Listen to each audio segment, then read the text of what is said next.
Hello students, સ્વાગત છે આપ સૌનું મારી યુટ્યુબ ચેનલમાં. આજના લેક્ચરમાં આપણે ઓલ્ટરનેટિંગ ક્વોન્ટિટી એટલે કે એસી કરંટના કેટલાક ફેક્ચ્યુઅલ ડેટા અને કેટલાક ફોર્મ્યુલા એની આજે આપણે વાત કરવાના છે. ફોર્મ્યુલામાં જે ન્યુમેરિકલ બેઝ ફોર્મ્યુલા હશે એની પણ આપણે વાત કરીશું અને કેટલાક ફેક્ચ્યુઅલ ડેટા જે ડાયરેક્ટ પૂછાઈ જતા હોય છે એક્ઝામમાં એની પણ આપણે વાત કરવાના છે. So let's see without wasting much time. તો અહીં સૌથી પહેલાં આપેલું છે, તમને ખ્યાલ જ છે કે જ્યારે ઓલ્ટરનેટિંગ કરંટની આપણે વાત કરીએ તો એમાં તમને ખ્યાલ છે કે voltage V is equal two VM sign omega T અને કરંટ જે હશે IM સાઇન ઓમેગા ટી. એટલે કે જે જનરેટર હોય છે એસી એનું જે આઉટપુટ તમને મળશે એ શું મળશે? V max sine omega T, I max sine omega T. Clear છે? તમને ખ્યાલ જ હશે, તમે જ્યારે ડિગ્રી કે ડિપ્લોમામાં હશો ત્યારે ફર્સ્ટ યરમાં સબ્જેક્ટ આવતો હશે એમાં તમે RMS વેલ્યુ, એવરેજ વેલ્યુ છે, ફોર્મ ફેક્ટર છે, પીક ફેક્ટર છે, ક્લિયર છે, આવા ન્યુમેરિકલ પણ પૂછાતા હોય છે, તેવા પૂછાયા હશે. અને આજે આપણે એની પણ થોડી વાત કરવાના છે કે ફેક્ચ્યુઅલ ડેટા બેઝ ન્યુમેરિકલ કયા પ્રકારના આવી શકે. અહીંયા જો તમે જોઈ શકો છો વેવફોર્મ જે આપેલું છે સાઇનોસોઇડલ વેવફોર્મ, એમાં મેક્સિમમ વેલ્યુ આપેલી હશે. ક્લિયર છે? એમ મેક્સિમમ વેલ્યુ જે હશે એ તમે અહીંયા જોઈ શકો છો 90 ડિગ્રી મેક્સિમમ વેલ્યુ અહીંયા તમને જોવા મળશે અને મેક્સિમમ વેલ્યુ નેગેટિવમાં પણ હશે, જે એક આખી સાયકલ કમ્પ્લીટ પૂરી થાય છે, તમે જોઈ શકો છો. હવે જો ઓલ્ટરનેટિંગ કરંટ અને ડાયરેક્ટ કરંટનો ડિફરન્સ જોઈ લઈએ. તેમાં જો ઓલ્ટરનેટિંગ કરંટ જે હોય છે, electric current whose magnitude and direction એ બંને ચેન્જ થતી હોય છે with time interval is called, એને શું કહીશું? ઓલ્ટરનેટિંગ કરંટ કહીશું. ડાયરેક્ટ કરંટ જે હશે એમાં શું હશે? તે electric current whose magnitude and direction remain constant. કેવી હશે? કોન્સ્ટન્ટ હશે. અહીંયા જો આ જે હશે ધીસ ઇઝ ઓપ્ટેન ફ્રોમ ઓલ્ટરનેટર એટલે કે એસી જનરેટર. આ જે હશે એ DC જનરેટર અથવા બેટરી કહી શકીએ, જ્યાંથી આ DC જનરેટ થતો હોય છે. ફ્રિકવન્સી અહીંયા 0 હર્ટ્ઝ હોય છે અને ફ્રિકવન્સી એસીની વાત કરીએ તો એમાં 50 હર્ટ્ઝ જેટલી ફ્રિકવન્સી હોય છે. It is use in light, heat, cooling, mechanical energy, domestic purpose માટે એસીનો યુઝ થતો હોય છે. અને આર્ક વેલ્ડિંગ જે છે, બેટરી ચાર્જિંગ, એમાં DCનો યુઝ થતો હોય છે, તમે જોઈ શકો છો. હવે કેટલાક ફેક્ચ્યુઅલ ડેટા એટલે કે તમે જોઈ શકો છો કે ઇન્સ્ટન્ટેનિયસ વેલ્યુ જે હશે એમાં V max sine omega T હશે, ઓમેગા બરાબર 2πf, તમને ખ્યાલ જ હશે. એવી રીતે કરંટ માટે હશે, પાવર માટે હશે. મેક્સિમમ વેલ્યુ V મેક્સ બરાબર શું થશે? √2 VRMS. તમને ખ્યાલ જ છે, RMSનું સૂત્ર ખબર જ હશે કે VRMS is equal two VM/√2. Clear છે? એ પ્રમાણે આપણે મેક્સિમમ વેલ્યુ પણ શોધી શકીએ. I મેક્સ જે આપેલું છે √2 IRMS. ક્લિયર છે? એમ્પ્લિટ્યૂડ આપેલું છે the maximum value of alternating quantity, voltage અથવા કરંટ, એને શું કહીશું? એમ્પ્લિટ્યૂડ કહીશું. It can be also be positive અથવા નેગેટિવ હોઈ શકે. એવરેજ વેલ્યુની આપણે વાત કરીએ તો average value V max by π/2, એટલે કે ડાયરેક્ટ પૂછાઈ જાય કે V મેક્સની એવરેજ વેલ્યુ શું થાય તો 0.637 V મેક્સ થશે અને કરંટની પણ એટલી થશે 0.63. ક્લિયર છે? Root mean square. RMS value of alternating current is defined as that value of the steady current which when passed through a resistor for a given time. અહીંયા જો VRMSની વેલ્યુ કેટલી હોઈ શકે તો 0.707 Vmax હોઈ શકે. એવી રીતે RMSની વેલ્યુ હશે. Form factor most important. Form ફેક્ટરનું જે ફોર્મ્યુલા હોય છે RMS value upon average value, એને આપણે ફોર્મ ફેક્ટર કહીશું. જો એવરેજ વેલ્યુની વેલ્યુ વધારીશું તો ફોર્મ ફેક્ટરની વેલ્યુ ઘટશે. ક્લિયર છે? એવી રીતે તમે જોઈ શકો છો અહીંયા KF. તો KF બરાબર શું થશે? 1.11 થશે. અહીંયા જો આનો રેશિયો છે VRMS અપન V એવરેજ. ફોર્મ ફેક્ટરનો જે રેશિયો છે VRMS અપન V એવરેજ કેટલો હશે? 1.11 હોય છે. ક્લિયર છે? પીક ફેક્ટરની વાત કરીએ તો પીક ફેક્ટરનું ફોર્મ્યુલા શું થશે? Maximum value upon RMS. અહીંયા જો RMS value upon average value તો form factor, maximum value upon RMS value તો શું થશે? પીક ફેક્ટર થશે.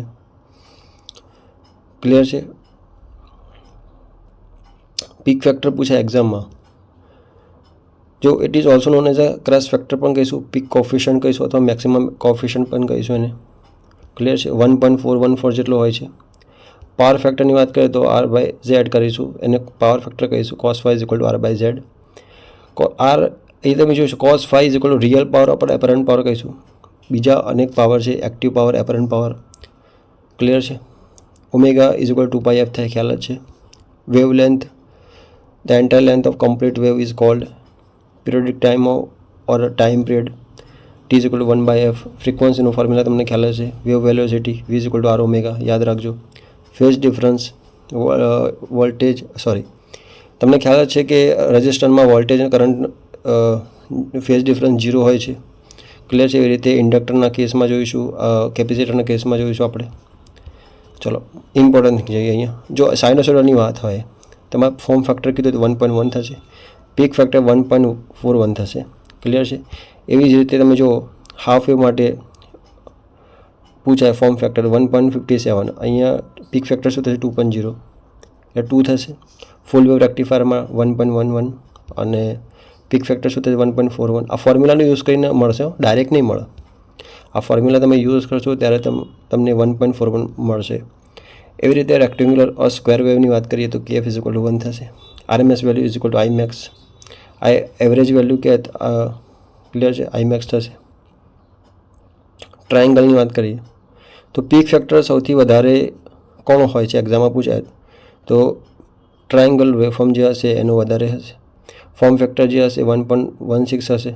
ક્લિયર છે? આગળ વાત કરીએ તો અહીંયા જો RMS અને average value for time domain, તો આ ફૂલ વેવ જે હશે VRMS બરાબર Vm/√2. એવરેજ ફૂલ વેવ માટે 0 થાય. જો જેટલી બી ફૂલ વેવની સાયકલ હશે એમાં એવરેજ વેલ્યુ 0 થતી હશે, તમે જોઈ શકો છો. હાફ વેવ માટે 2Vm/π. અહીંયા જો હાફ વેવ માટે RMS વેલ્યુ સેમ છે પણ એવરેજ વેલ્યુ 2Vm/π થશે. એવી જ રીતે અહીંયા તમે જોઈ શકો છો VRMS બરાબર Vm/√2. ક્લિયર છે? અહીંયા નેગેટિવ સાયકલ બ્લોક થાય છે. VRMS બરાબર Vm/2, Vએવરેજ બરાબર શું થશે Vm/π થશે. એવી જ રીતે ટ્રાયંગલની સ્ક્વેર વેવની વાત કરીએ તો VRMS બરાબર Vm થશે અને Vએવરેજ 0 જ થશે. ક્લિયર છે? અહીંયા VRMS બરાબર Vm/√2 થશે, આ એવરેજ વેલ્યુ Vm/2 થશે. ક્લિયર? અહીંયા જો ટ્રાયંગલ વેવફોર્મ છે VRMS બરાબર Vm/√3 અને એવરેજ વેલ્યુ Vm/2. ક્લિયર છે? અહીંયા પણ તમે જોઈ શકો VRMS બરાબર Vm/√3 થશે, સેમ જ થશે અહીંયા પણ. હવે વાત કરીએ આપણે ડિફરન્સ બિટવીન ઇન્ડક્ટિવ રિએક્ટન્સ અને કેપેસિટિવ રિએક્ટન્સની વાત કરી લઈએ ઝડપથી. તો ઇન્ડક્ટિવ રિએક્ટન્સ એટલે this is the electrical property of resistance free reactance. શું કરશે? Which is oppose the change of current. XL બરાબર ઓમેગા L થશે, ઓમેગા બરાબર 2πfL. એનો એકમ જે હશે એક્ઝામમાં પૂછાય એકમ શું થાય તો ઓમ થાય. કેપેસિટિવ રિએક્ટન્સની વાત કરીએ it is the electrical property of resistance free reactance which oppose the change of voltage. ઇમ્પિડન્સની વાત કરીએ તો Z is equal to V/I according to Ohm's law. મોટામાં મોટો રેઝિસ્ટન્સ એટલે ઇમ્પિડન્સ કહીશું. Z is equal to √R² plus X². X બરાબર XL અને XC થશે. એડમિટન્સની વાત કરીએ તો ઇમ્પિડન્સનો વ્યસ્ત એટલે it is the inverse of impedance કહીશું. Y is equal to 1/Z. એનો એકમ mho થશે. 1/Z is equal to √1/R² plus 1/X². Clear છે? Y is equal to √G² plus B². Susceptance B is equal to 1/X.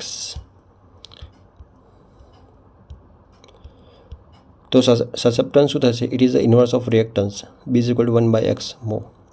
Inductive susceptance અને capacitive બંને અલગ અલગ હોય છે. BL it is the inverse of inductive reactance અને અહીંયા જો કેપેસિટિવ સસેપ્ટન્સમાં it is the inverse of capacitive reactance. Clear છે? The brief comparative study of RLC components use in alternating current. તમે અહીં જો રજિસ્ટર, ઇન્ડક્ટર અને કેપેસિટર આ 3 એલિમેન્ટ આપેલા છે. એમાં તમે જો એની પ્રોપર્ટીની વાત કરીએ, સિમ્બોલ, યુનિટ્સ, તો નેમ, રેઝિસ્ટન્સ પ્રોપર્ટી છે. ઇન્ડક્ટન્સ, ઇન્ડક્ટરની પ્રોપર્ટી એટલે ઇન્ડક્ટન્સ કહીશું. કેપેસિટરની પ્રોપર્ટી એટલે કેપેસિટન્સ કહીશું. Symbol R, L, C. Unit રજિસ્ટરનો ઓમ થશે, ઇન્ડક્ટરનો હેનરી થશે, ફેરાડે હશે, કેપેસિટરનો હશે. ક્લિયર છે? Symbol with ohmic value R, XL, XC. ઓમેગાના ફોર્મમાં લખીએ તો R થશે ઓમેગા L અને 1/ωc થશે. ઓમિક વેલ્યુ ફોર્મ તો R 2πfL 1/2πfC થશે. વોલ્ટેજના ફોર્મમાં લખીએ તો VR is equal two IR into R, VL is equal two IL into XL, VC is equal two IC into XC થશે. સિમ્બોલ ઓફ ઇમ્પિડન્સ તો Z is equal to R, Z is equal two XL, Z is equal to XC 1/2πfC. Phase angle જુઓ અહીંયા same હશે, 0 degree હશે, 90 degree leg થશે ઇન્ડક્ટરમાં અને phi is equal two 90 degree lead કરશે. Power factor જે હશે cos phi 1 હશે, અહીંયા 0 હશે બંનેમાં. રિએક્ટિવ ફેક્ટરની વાત કરીએ તો sin phi 0 હશે અહીંયા રેઝિસ્ટન્સના કેસમાં અને કેપેસિટર અને ઇન્ડક્ટરના કેસમાં 1 હશે રિએક્ટિવ ફેક્ટર. વેક્ટર કેરેક્ટરિસ્ટિક્સની વાત કરીએ તો current lags voltage by 90 degree. રેઝિસ્ટન્સમાં વોલ્ટેજ અને કરંટ સેમ ફેઝમાં હશે. ક્લિયર છે. Single phase alternating current in circuit. જો અહીંયા પ્યોર રેઝિસ્ટિવ સર્કિટ હોય તમે જોઈ શકો છો ફેઝ ડિફરન્સ 0 હશે. The power factor of the circuit is 1 because value of phase angle is 0. The impedance of the circuit is Z is equal to R. Clear છે. Power dissipation કેટલો power loss થશે તો VI cos phi maximum થશે. Pure inductive સર્કિટની વાત કરીએ તો અહીંયા લેગ થશે 90 ડિગ્રી. ક્લિયર છે. Power factor of the circuit is 0. કેપેસિટીના કેસમાં તમે જોઈ શકો છો the alternating circuit flowing in this circuit always leads applied alternating voltage by 90 degree. In a pure capacitive circuit the value of active power P is 0 and apparent power S થશે. Clear છે. હવે જો single phase AC series સર્કિટના આપણે comparison જોઈ લઈએ તો RL series સર્કિટમાં Z is equal to R square plus XL થશે. RCમાં R square plus XC square થશે અને LC સિરીઝમાં XL XC ઓલમોસ્ટ ઇક્વલ થશે. અહીંયા જો P is equal to VI cos phi active reactive અને એપરન્ટ પાવર. એપરન્ટ એટલે P plus JQ. S is equal two P minus JQ અને S is equal two V થશે. Apparent power Q is equal to VI sin phi minus VI sin phi અને Q is equal to VI sin phi LC series circuit માટે. Clear છે. ચલો summary જોઈ લઈએ આપણે. તો types of circuit RLC RLC RL RC LC આટલા પ્રકારની સર્કિટ 7 પ્રકારની સર્કિટ હોય તેમાં જો તમે સૌથી પહેલાં ઇમ્પિડન્સની વાત કરીએ તો impedance Z is equal to R square plus XL minus XC square RLC માટે છે. Z is equal to R થશે. ક્લિયર છે. ફેઝ એંગલનું ફોર્મ્યુલા યાદ રાખજો phi is equal to tan inverse XL minus XC upon R થશે અને power ફેક્ટરનું cos phi is equal to R by Z અથવા VR બાય V થશે. ક્લિયર છે. એવી રીતે તમે જોઈ શકો છો L સર્કિટ માટે, C સર્કિટ માટે એટલે કેપેસિટર માટે, RLC માટે અને RL RC અને LC સર્કિટ માટે. ક્લિયર છે. આઈ હોપ તમને ક્લિયર થઈ ગયું હશે. ચલો આગળ વાત કરીએ રેઝોનન્સ. તો રેઝોનન્સ માટે in a series RLC circuit condition which XL is equal to XC એ કન્ડિશન રેઝોનન્સ કન્ડિશન કહીશું આપણે. ક્લિયર છે. F બરાબર 1/2 પાઈ રૂટ LC થશે.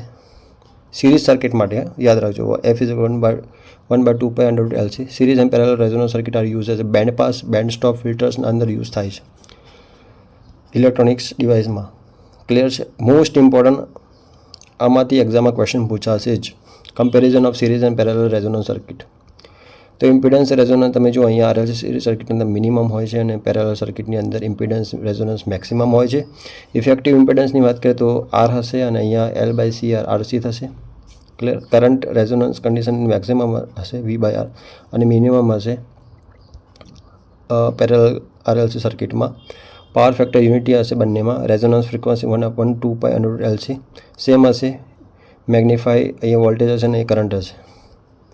Parallel resonance circuit also known as a rejector circuit કહીશું. સિરીઝને શું કહીશું? એક્સેપ્ટર સર્કિટ કહીશું. વાત કરીએ આપણે apparent power, active power, reactive power. તો એપરન્ટ પાવર શું થશે? S is equal to VI active VI cos phi રિએક્ટિવમાં Q is equal to VI sin phi થશે. ક્લિયર છે. Apparent power P square plus Q square થશે. Parallel સર્કિટની વાત કરીએ તો IR square plus IL square થશે. RCમાં IR square plus IC square. RLCમાં શું થશે? IR square plus IR minus IC square થશે. ક્લિયર છે. તમે જોઈ લેજો એકવાર. ક્વોલિટી ફેક્ટર મોસ્ટ ઇમ્પોર્ટન્ટ બહુ ઘણીવાર પૂછાય છે. ક્વોલિટી ફેક્ટર શું થશે? Q is equal to R under root C by L. Parallel માટે, સિરીઝ માટે 1/R થશે under root L by C. Clear છે. બેન્ડવિડ્થની વાત કરીએ તો F2 minus F1 upon 1 is equal to 1/2 pi RC હર્ટ્સમાં થશે. એનું એકમ હર્ટ્સ આવશે બેન્ડવિડ્થનું. ક્લિયર છે. ω2 minus ω1 is equal to 1/RC radian per second. આ એકમ યાદ રાખજો. ક્વોલિટી ફેક્ટરનું formula store 2 pi in bracket store maximum energy in the circuit upon total dissipated energy in the circuit. Comparison આપેલું છે. મોસ્ટ ઇમ્પોર્ટન્ટ જોઈ લેજો કે AC અને DCનું કમ્પેરિઝન શું છે. ક્લિયર છે. તો આ વાત કરીએ આપણે AC સર્કિટના કેટલાક ફોર્મ્યુલાની. આઈ હોપ તમને વિડીયો સારો લાગ્યો હશે. વિડીયો જો સારો લાગ્યો હોય તો તમે વિડીયોને જરૂરથી લાઇક કરજો, ચેનલને જરૂરથી સબસ્ક્રાઈબ કરી દેજો. Okay, thank you for watching this video.